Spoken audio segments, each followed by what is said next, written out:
Welcome to Golden Handcuffs. Welcome to Golden Handcuffs, everybody. Yeah, back with another episode, all things nightlife, bottle service, LA. You can find it right here. So how was your weekend? It was non-existent. Why? I was sick. Oh, no. So I only worked one shift, and it was only like 200 something. So I'm broke at the moment. Oh, okay. I think one of our buyers got me sick, too. Oh, my God, I hate that. It's all good, though. He can keep coming in because he spends a lot of money. So it was fine. Okay, and you didn't die, so. No, we're back in action. Okay. Yeah.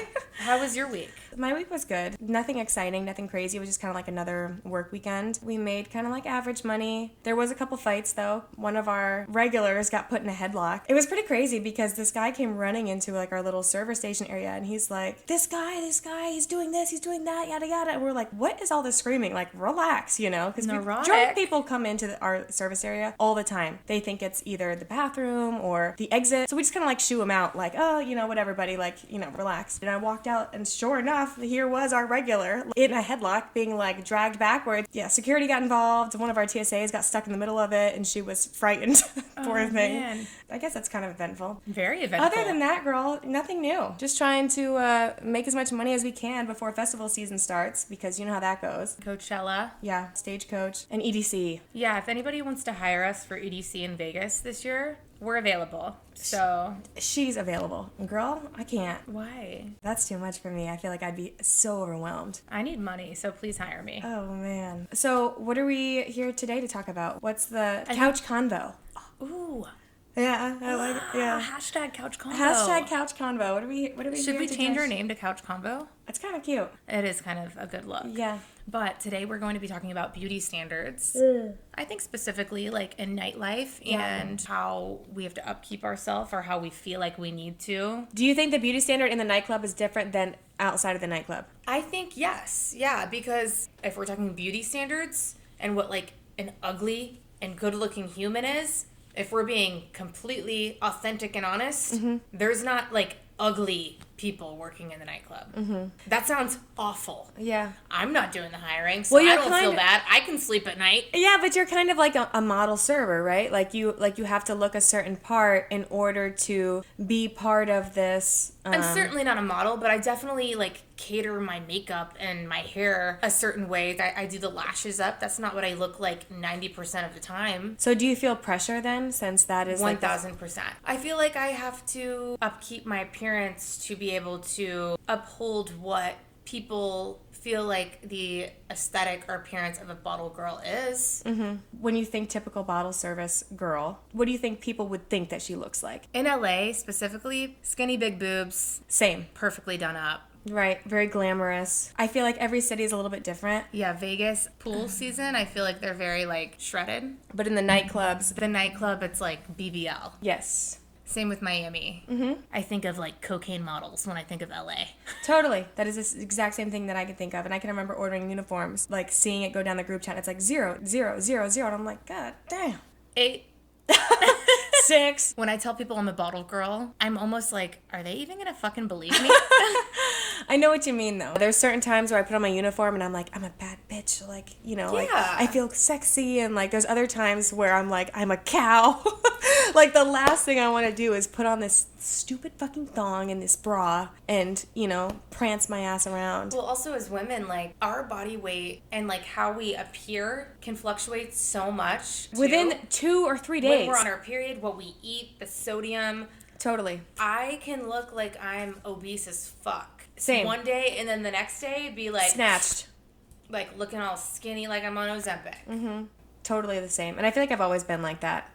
But I didn't pay attention to it until I moved to LA. Really? I didn't pay attention to anything until I moved to LA. Girl, I was just... thought I was beautiful. Thought I was hot. I was confident. But you are. I was like, I'm not perfect, but I have great teeth and great personality, and that's what I'm rocking with. You're like, as long as I smile, it's fine. Yeah, no, really, that's what I was like, I'm not perfect, you know, but like, that's also the way that I was raised, was like to look at the good in people, and then I forced myself to do that to myself, and that's how I hope to raise my children, is the same way, you know. Do you think that working in a nightclub has affected your self-esteem at all? I feel like I go in waves. I never really had self-esteem problems, like ever. I grew up on a farm in a very small town, and beauty and being cute or whatever wasn't really I guess, a priority. It was just kind of like, you be a good person, you live your life, and you go work hard. And then moving to LA, trying to be an actress and being put in this industry, I definitely started looking at myself a little bit differently. And I definitely got into some situations where I was poked fun at in front of other people. Like, I was doing a runway show, and in front of everybody, the designer who hired me, and I was the same size that I was during casting, she basically looked at me and she was like, your thighs they're too big, they're too much jiggle, in front of everybody, all the models, whatever. And Are you kidding? you Thick know, thighs save lives, yeah. honey. Well, and then, I'm taller than a lot of the girls I work with. I'm bigger, I'm more muscular than a lot of the girls I work with, and a lot of them are small, skinny, little Barbie dolls. And so, yes, sometimes that did affect me. See, that's so weird that you're even saying that right now, because I think of you as being so tiny and so toned. Well, I think part of it too is I've always felt like maybe a little bit more masculine than the girls that I'm around. I played volleyball in college at a Division I school, so very competitive, very serious. That was our eat, sleep, breathe to be an athlete. And then once you get out of that, it's like, okay, now how do I become like a woman, like a feminine woman? I'm not an athlete anymore. So I'm just like thrown into this industry where everyone has their hair perfect and their makeup perfect and these boobs and these little dresses and whatever. And I feel like an athlete in a dress, if that makes sense. So that makes total sense. Yeah. I can relate. Even though I was a competitive cheerleader, I played every single sport growing up. Yeah. Soccer, track, softball. Even though I love girly things, I still think of myself as kind of like a tomboy. Mm-hmm. Same. One thing that I used to be super insecure about was my hair. Like, when I first moved to California, I was supposed to be living with a family member that kind of pulled the rug out from underneath me, and I was kind of shit out of luck. I had to just figure it out, and it was just me and my little Ford Taurus and a blow-up mattress. But I was so stressed out by that experience that I lost probably 80% of my hair. Stopped getting my menstrual cycle, like everything, all of my hormones. And I had just started working in a nightclub, and I'm working with all these beautiful girls with this long, luscious, full hair. And I didn't know that girls that aren't movie stars got hair extensions. So I didn't know that all this hair was fake. I just thought like, oh my God, I'm just gonna be this bald, ugly duckling, whatever. And that's still something that now I'm always hyper aware of everybody else's hair, just because that's something that I'm always aware of on myself. Hair does make a difference. How's your hair now? It's getting better. But now, yeah, I wear hair extensions and I wear my wigs and I make it work. But that's one of the first things I notice about a girl is, wow, she's got gray hair. But you never know if she's got those tape-ins, But yeah, K-tip. you can't compare yourself because you don't know what the next person has done to themselves to make themselves feel good. There's so many girls that have gotten liposuction on their arms, their stomachs, their thighs, whatever, and you would never know because they're small people, but they seem to look perfect. I will say though, like, there are some BBLs that you can't tell are BBLs. You can barely tell that they're BBLs. Yeah, I and want you're one. like, no, you don't. Yeah, I do. And that's how they get you. How do you actually know? Because it's a little too perfect. What if she was in the gym working her ass off? Working I- her ass on, literally. I feel like you can tell. Have you felt pressure to get like anything done or to like keep up? Because we're 30 and 33. I'll be 34 this weekend. week. Yeah, oh, this shit. weekend I'll be Happy 34. early birthday. Thanks, girl. Do you feel old in the club? Yes, What makes you feel old? Because you're old? because I'm old. I remember like being the 22-year-old and being like, this girl is 30 years old and she's still here. And now here I am, 30 years old doing the same thing. But also like looking in the mirror, I feel like I'm starting to look older too. It's the weirdest thing. So weird. In return, it's like, okay, what can I do here and there to like tweak to make myself appear younger, to like keep up with my coworkers that are younger than me. Yeah. But thank God for Botox. I love my Botox. What else have you gotten done? I got my lips done. I was 25. I don't have any filler in my face right now, but they were like huge. I looked borderline porn star, but it was also like I kind of liked it. It was the time. It was the time. And I've always had very full lips. I remember growing up, I hated my full lips. That's so crazy. And 'cause my mom used to be like, people pay for those. And I'm like, I hate them. Yeah, people used to call me NTLS. What does that even mean? No top lip shouty. They made that an acronym? NTLS? Yeah, no top lip shouty. And if you're watching this, you know who the fuck you are. Who called her an NTLS? It was an ex-boyfriend, which is crazy. He's the one that started the whole thing. But like, you were dating me, okay? So you must have liked him.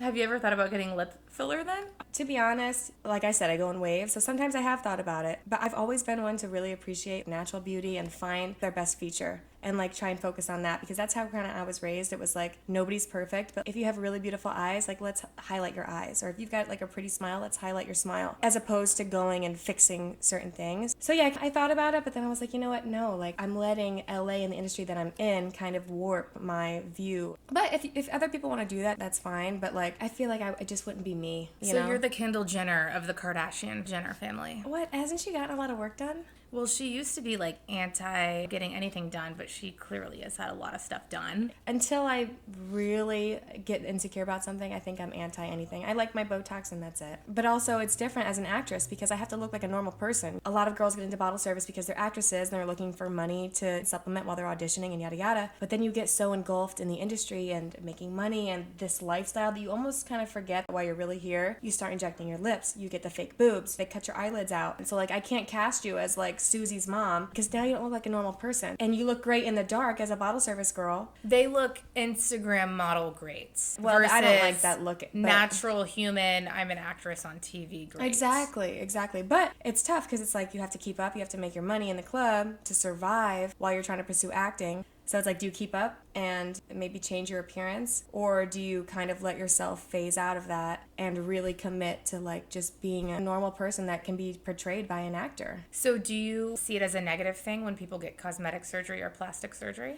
I think it's to each his own. Whatever makes somebody feel good and that's their prerogative. But I don't think it's always necessary. And I think that it's becoming an extreme now in our society where people are completely altering their appearance or focusing so much on the outward. Maybe I feel that way because I'm confident and I think that I'm a beautiful person. If I were deeply insecure about something, maybe I would feel differently about that. But I do feel like a lot of people take it too far.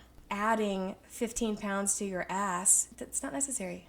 Yeah, but if it's something that's going to like be a subtle change where it's not changing your appearance, but like enhancing the natural beauty, if that's what's going to make you feel better, correct, I say go for it. Yeah. And honestly, I'm a confident person. Yeah. But I'm also very like self-deprecating. Like my humor is like I'm making fun of myself. I know. You've done that literally. And it has a lot to do with my appearance. You know the first thing that you said to me was? What? I'm probably Christine. Something about my double chin. That was the first thing that you said to me was you were like, I have a double chin. That's embarrassing. I never would have noticed it until you said something, but it was within the first 30 seconds of meeting you. You said it, and I was like, oh, she's insecure about that. Oh, yeah. That was like my identity. It was. It still is my identity, but now it's like... It's that you used to have a double chin. What'd you do to your chin, girl? Talk to me. I sucked it out. She sucked it out. When in doubt? Suck it out. No, but seriously, when in doubt, I was carrying a few pounds just right here on the chin. It's funny now, but like that was a real insecurity for you. So I am happy that like you got that done. Which I love that you're so open and candid about getting that work done, because it's like not everybody is naturally exactly how they want to be, you know, which is also okay. And one thing that I really don't like is when girls get their bodies done or they get their faces done, or they're portraying themselves on social media or in real life, that's just how they are. And that's what breeds insecurities from other people, you know? Or yeah, like, honestly, it's horrible. You're a fucking liar. Yeah, totally. Mm-hmm. Don't be all up on Instagram saying you're working out all day, every day. Right. When you clearly have had a lipo 360, a skinny BBL. Yeah. Would respect you so much more if you were just like, hey, look, I look like a different human. Own it. Yeah, I got a little son. But you're right. When it gets down to extremes and like, when does it stop? A body is not a fashion trend. We should be exhausting all avenues of doing it naturally to assist in like achieving whatever personal goal you have prior to like going under the knife. Society has put so much pressure on this specific look is what's beautiful. Same thing with Instagram or TikTok or whatever it is. And like face tuning. And I don't think you should put a filter on anything, because I don't want to put out there in the world like this is what I actually look like, you know? Because this is what I actually look like. You're right. At the end of the day, it's like, bro, this is the cards that I got dealt with. Yeah. Coming from somebody that has filtered their self up, still wants to this day, I still appreciate the most unfiltered version of a human. I don't want to be in the presence of anybody that feels like they have to like make themselves up to be around me. I want them to be raw, truly themselves. Totally. And it's funny that I feel the complete opposite when it comes to myself. Personally, like, I think beauty is subjective.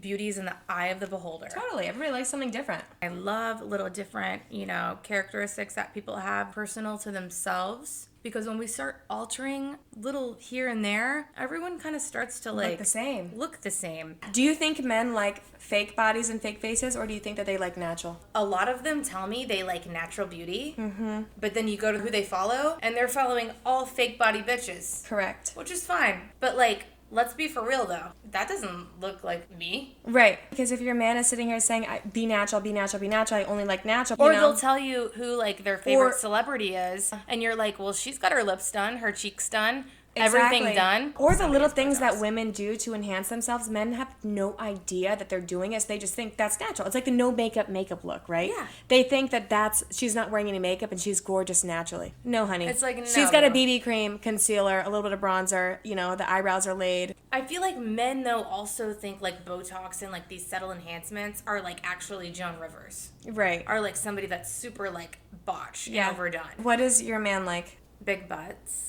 Well, like, does he like natural or does he like... Probably preferably natural. This just came out, actually. The girl requested like a couple extra seats on the airlines or like larger seats because her ass is so fucking big. Ooh. But she pumped that ass up. Oh, no, I didn't hear about that. What? Oh, I should pull this up right fucking now. But I will say, though, I don't know if this is an airline problem or if this is a person problem, but it is irritating when you buy a seat on an airplane that I am basically being sat on.